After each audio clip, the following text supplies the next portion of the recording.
bem-vindas a você que quer conversar sobre questões de relacionamentos, sobre saúde mental, sobre sexualidade.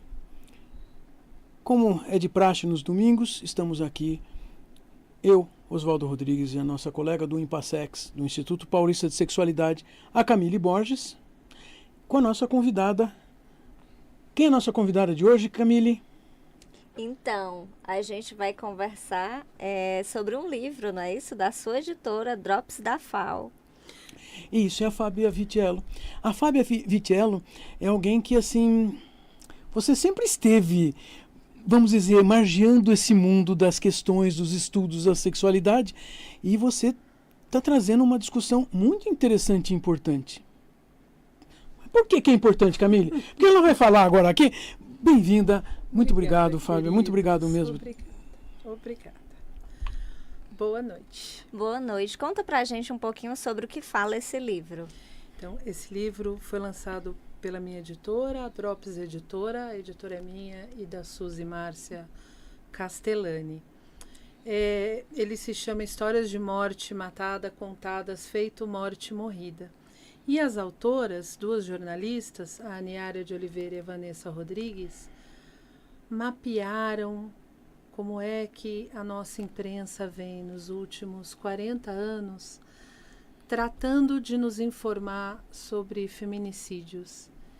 Feminicídio é uma palavra que tem sido usada bastante nos últimos 2, 3 anos. Sim. Mas ela não era comum, né? Não, a palavra não é comum, não é usada como deveria. A gente dicionarizou a palavra feminicídio, virou verbete há pouquíssimos anos. Mesmo o crime foi tipificado em 2015, quer dizer, é muito pouco tempo para um crime com o qual convivemos há eras, né? Desde sempre, vamos chamar assim. Sempre. Então, feminicídio significa a morte de uma mulher pelo fato de ser mulher. Pelo fato dela ser mulher. Eu tava olhando o livro, Fábio, assim, primeiro me chama a atenção que essas duas autoras pegaram, você falou assim, mapearam a mídia. Então são principalmente jornais de há 30 ou 40 anos e não só jornais nos últimos 20 anos. Sim, mas web mídia também.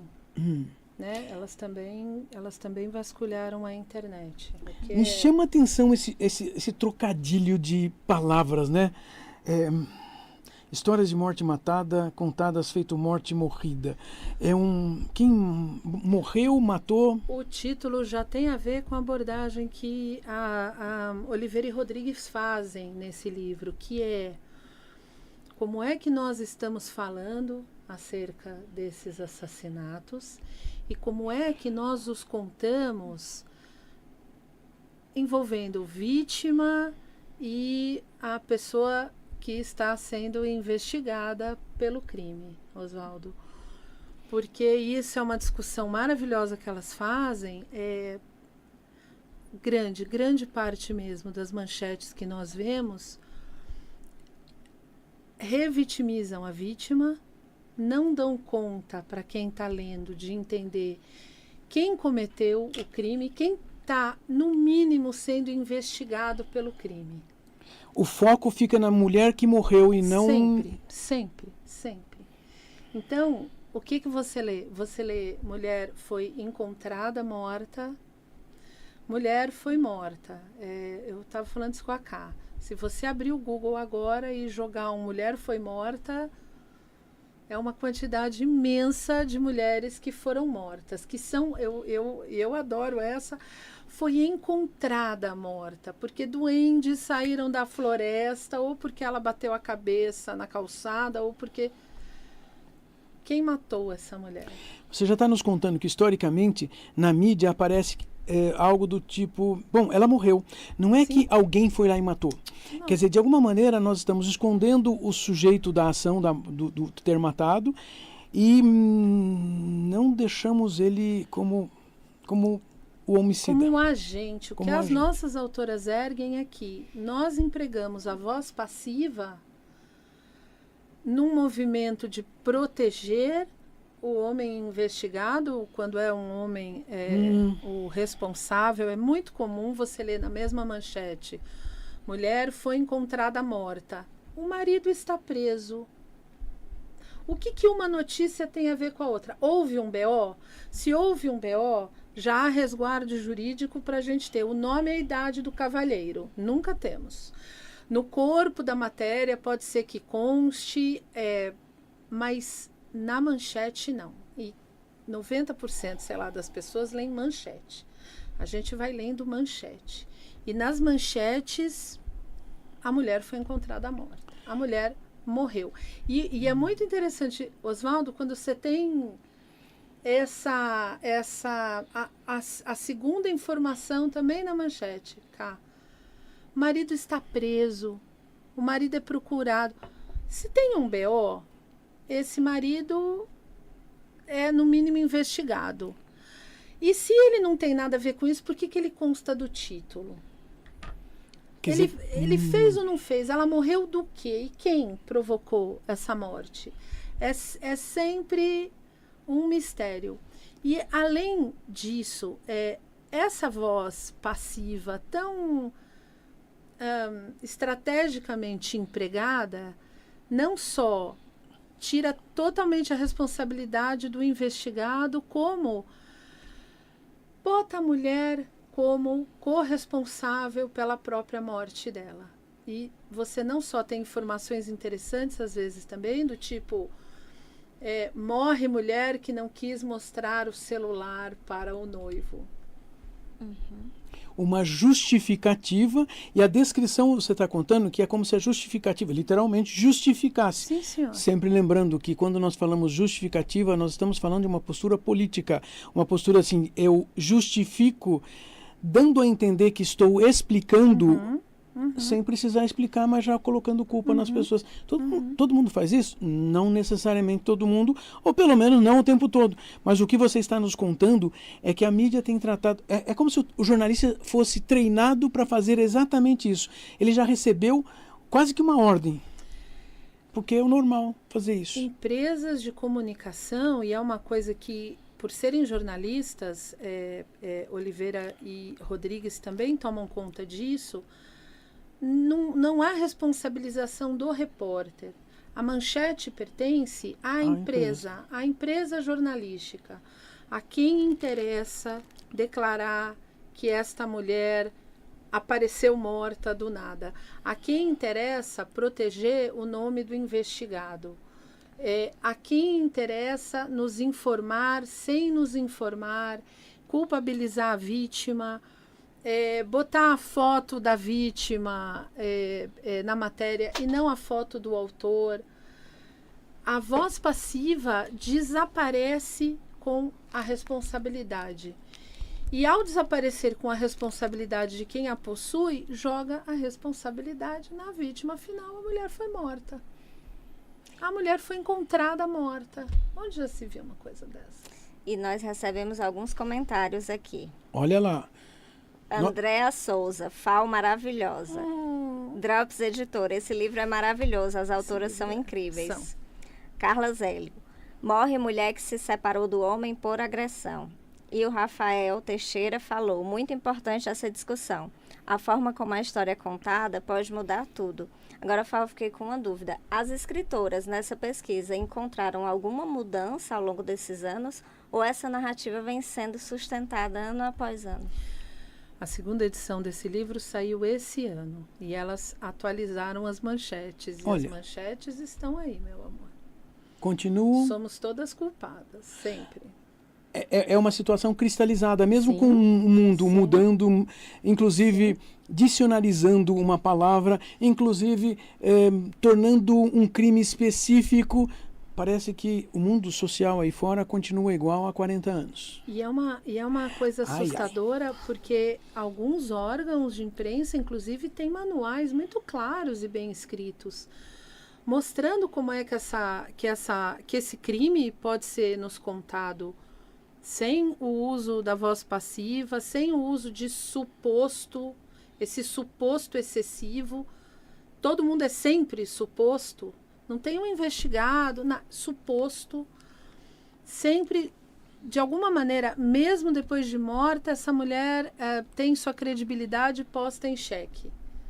É o teria, é o futuro do pretérito o tempo inteiro nos alcançando.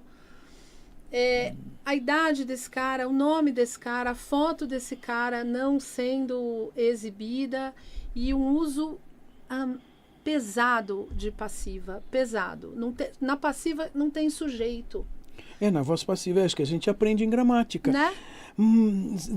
Então você está contando que os mecanismos de mídia tem literalmente, como você está falando, regras para apresentar que uma mulher morreu, é a mulher que morreu, não tem alguém que matou. É diferente de o fulano foi lá e matou o fulano. É exatamente isso. E veja, o que eu quis dizer, alguns órgãos têm um manual que eles mesmos não seguem. Tá, ou seja, existe um manual editorial que seria para o jornalista... Que cuidaria disso, que tomaria conta disso, que informa o jornalista que se há BO, há um investigado. E se há um investigado, isso é público já? É público, BO está lá, BO é teu, você pode ir lá constar. Eu estava aqui pensando, parece que quando a gente vê que um homem matou um homem, a gente lê que este homem matou. Sim, Oswaldo. Ou seja, não, ele que é o bandido, porque ele matou. Nada mais triste e sério do que um homem assassinado. Vamos dar nome do investigado, vamos cobrir as informações direitinho. Afinal de contas, um homem foi assassinado. Agora, uma mulher foi encontrada morta. Se nada alguma ela fez, alguma foto dela tomando cerveja na praia, eu vou enfiar na matéria. Alguma coisa ali aconteceu e suposto, porque, né, vamos pôr a palavra da vítima em xeque. A Carla mandou um comentário. Outro dia vi uma matéria que dizia: mulher mata ex-marido com 15 facadas. Ou seja, quando uma mulher mata um homem, aí ela é sujeito da ação. Sim, claro. Matou o que há de mais precioso. Vamos ser bem claros. E essa ordem direta, e essa clareza, e essa concisão são negadas às vítimas mulheres no mais das vezes. Nosso olhar é desviado disso o quanto puder ser desviado. E essa é uma questão que se arrasta. As meninas, essas duas incríveis jornalistas, a Niara de Oliveira e a Vanessa Rodrigues, inauguraram com esse livro, e esse foi um dos motivos desse livro nos interessar muitíssimo na Drops, inauguraram um jeito novo e elas já faziam isso antes do livro, elas fazem isso desde 2015, faziam isso numa comunidade do Facebook chamada Não Foi Ciúme. Olha que nome, Não Foi Ciúme. Em que elas analisavam manchetes e discutiam, elas chegaram a ter 20 mil seguidoras, um grupo enorme. Elas e outras jornalistas discutiam exatamente isso. E aí elas trouxeram para o livro. Oswaldo, é desde sempre. Você acabou de apontar uma outra coisa que parece que é muito comum. Não foi ciúme, ou seja, as explicações que, na verdade, não explicam e parece que todo mundo vai dizer assim, é por causa disso. Ele matou por ciúmes. Sim. Desculpa, quem sente os ciúmes? Quem é o sujeito do ciúme? O sujeito do ciúme é que fez, não é a outra pessoa que produziu o ciúme. E nós recebemos vários comentários aqui, Oswaldo. Epa, olha só. O Rafael colocou: o caso de Ângela Diniz, morta por seu namorado Doca, abriu discussões importantes sobre isso em uma época onde se defendia os crimes contra a honra. Doca Street. A Drops Editora mandou: a Manchete às vezes fornece a desculpa por não aceitar o fim do relacionamento. E a Fábio Mesquita finalizou com: é só a gente ver os obituários das mulheres famosas. A moral da mulher é sempre questionada. Sempre. É sempre uma manchete com uma crítica. Sempre. O assassinato da Ângela Diniz, inclusive, é um marco inicial que as autoras usaram para começar a analisar as manchetes e as matérias. 40 anos de mulher foi encontrada morta. E essa segunda edição de 24 tem casos até outro dia, tem narrativas até outro dia, todas assim. Então, algumas vezes, a gente vai ter uma justificativa tão ridícula, Sim. porque assim, é colocar a culpa em quem morreu, porque não, eu senti ciúme, então eu não, Osvaldo, coitadinho de mim que senti ciúme, não posso isso. morre a moça que não quis mostrar o celular. Você lê aquilo e fala, poxa, morreu, né, coitada. E ainda não quis mostrar o celular? Qual é a ligação? Produz uma dissonância cognitiva, fazendo com que a gente, na verdade, não tenha nem como olhar de maneira racional, ou seja, peraí, ela morreu, alguém matou, cadê a pessoa, o que aconteceu? Sim. É que isso faz para mim uma coisa que volta e meia nós discutimos aqui, né? Como é que na nossa cultura, vamos falar da nossa cultura porque é o que nós estamos mais próximos. Quer dizer, o ser masculino, o gênero masculino, se considera na condição de ser dono, de ser superior, então ele tem a possibilidade de até eliminar, até matar a outra pessoa, porque afinal de contas a outra pessoa fez uma coisa que eu não gosto, que eu não gostei. Sim. E eu perdi a cabeça de tanta paixão. Olha que coisa linda. Eu tomado pela paixão, vou lá e te mato. Isso é romântico. Que descontrole emocional que nós estamos falando.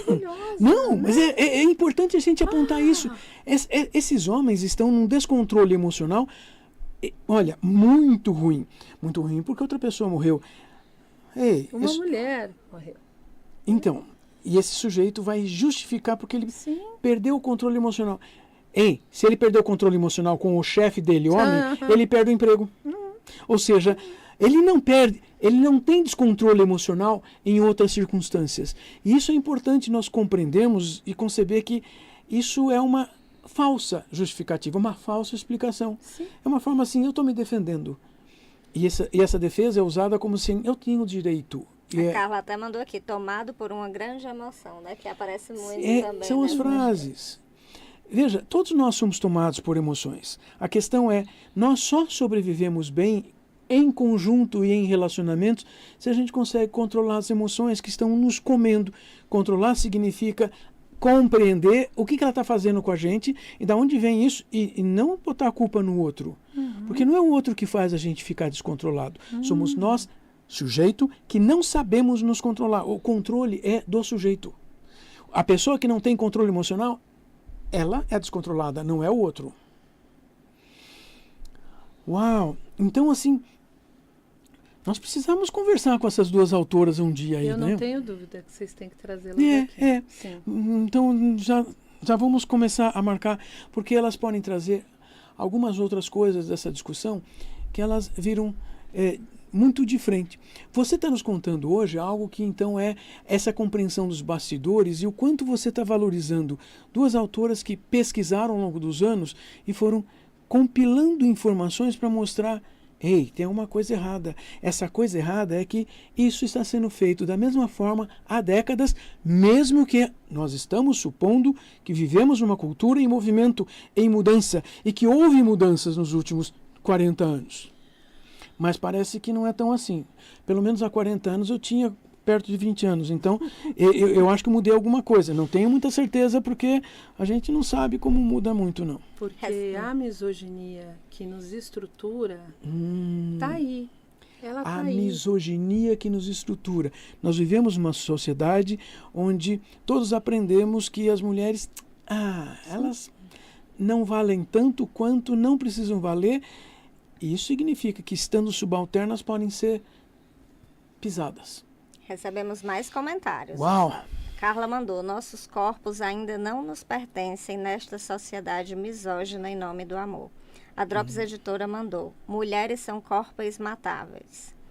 E a Márcia Gomes mandou, até pouco tempo se absolviu os maridos que matavam para supostamente defender a sua honra. Sim, crime de honra. É coisa mais bárbara e ainda existe. E o mesmo cara que vai lá tirar satisfação num primeiro momento é o cara que daqui a pouco está agindo do jeito que ele quer em nome desse descontrole de que falou o Osvaldo, que é uma demonstração de amor, afinal de contas. Então, vamos lá. E isso afeta, e as meninas no livro falam disso muito bem, isso afeta outras pessoas. Quando você mata uma mulher e essa mulher deixa crianças, você cria órfãos que muito provavelmente tem chance de serem criadas pelo algoz da mãe delas. E que são filhos dessas histórias, né? Que carregam essas histórias com eles.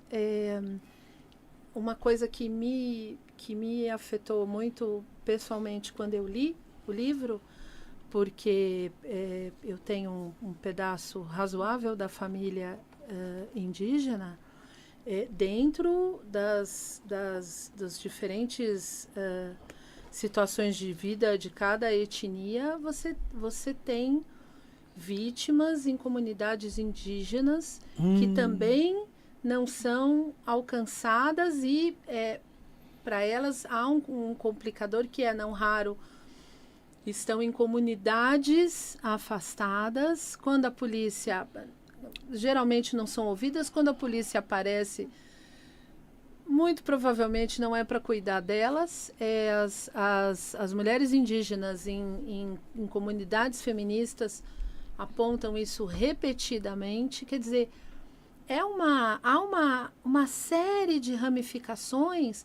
Assassinatos de mulheres trans. Se o assassinato de mulher cis é subnotificado, assassinato de mulher trans, por quê?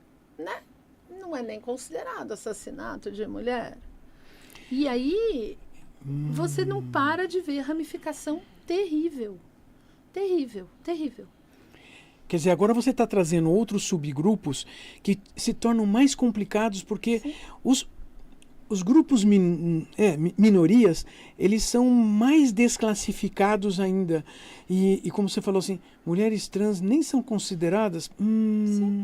O Brasil tem os recordes mundiais. A Carla mandou, quando racializamos, tudo fica ainda mais dolorido. Que é outra questão que as meninas apontam aqui.